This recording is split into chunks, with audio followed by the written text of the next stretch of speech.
we start with Fidel Castro, as controversial in death as he was in life. Exactly. We want to show you some contrasting front pages here. This is from a pro-Castro paper in Cuba. The headline reads, "Toward victory always, Fidel." And this is the front page of the Miami Herald with just one word: dead. And we want to show you some scenes that could not be any more different. They were partying in the streets overnight in Miami's Little Havana neighborhood for a second straight night. This as some prominent Republicans are lashing out at President Obama for allegedly, quote, showering love on Castro in his official White House statement. So many questions swirling right now about the future of Cuba and the future of America's relationship with Cuba. We have team coverage this morning, and we're going to begin with ABC's Jim Avila, who's on the ground in Havana. Jim, good morning to you. Good morning, Dan and Paula. Cubans on both sides of the Florida Straits have been waiting 40 years for this day. Rumors always fly about Fidel's death, some hoping his demise would lead to another revolution here. But there's no sign of that. It's all quiet, subdued, nothing spontaneous in view, as the island waits for Monday's services to say its long goodbye. This morning, the Cuban flag flying at half-staff in Havana, as the country begins an official 9 days of mourning for Fidel Castro. Students at the University of Havana, where their education is free, apparently overcome with emotion. This Cuban woman calling the revolutionary leader's death painful, saying Castro helped the people. Sentiments echoed by one of the country's most famous young men, Elian Gonzalez, once the center of an international custody battle between the U.S. and Cuba. Fidel began to be that father like all who start off as fathers.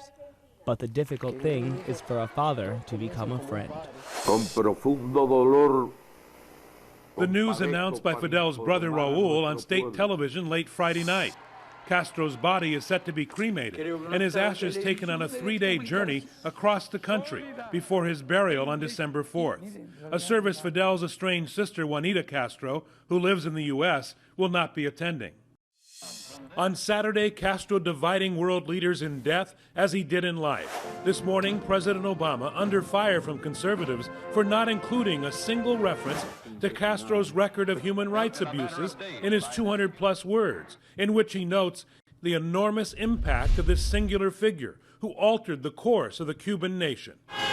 Some in the Cuban-American exile community in the United States, including Florida Senator Marco Rubio, calling the president's choice of words pathetic, a sentiment shared by Texas Senator Ted Cruz, who referred to Castro as a murderer and a thug. And President-elect Donald Trump calling Castro a brutal dictator, while promising to do all he can to ensure Cuba's prosperity and liberty. Now, back in the day, Castro was a firebrand, once delivering a 7-hour harangue against the U.S. But in the last decade, after severe stomach illness that left him frail, he rarely spoke in public and delivered only rambling essays in the state newspaper, still suspicious to the end of the Americans and the new era of diplomacy. Dan? Jim Avila in Cuba for us this morning. The reaction in South Florida, radically different from what we've been seeing in Cuba. In Little Havana, home to so many people who fled Castro's regime, celebrations and hope for a very different Cuba moving forward. ABC's Gio Benitez is in Miami with that part of the story. Gio, good morning to you. Dan, good morning. These celebrations are filled with passion because so many people here were forced to leave their homeland some 50 to 60 years ago. This is the epicenter of America's Cuban exile community, Florida's Little Havana.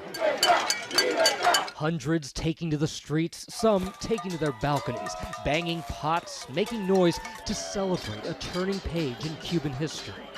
These people here are marching with that giant Cuban flag, chanting, "Cuba yes, Castro no." For them, this is about hope for the future of Cuba. It's something like goosebumps. And I'm not happy because somebody died.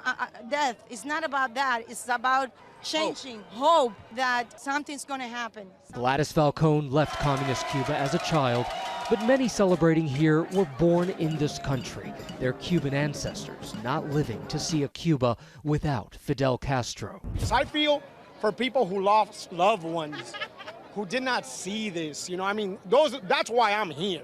to honor those folks. The passing of a man exiles considered a brutal dictator, offering a glimpse of hope, even as his younger brother still rules the nation and carries on many of the regime's practices toward dissenters and political prisoners. Raul is as repressive, and they're not about to give up easily what they've had for nearly 6 decades. Still, Cuban Americans hold on to that idea that someday the Cuba they once knew will be within reach. We lost our country. Maybe we're going to get it back now, soon, and I'm hoping for that.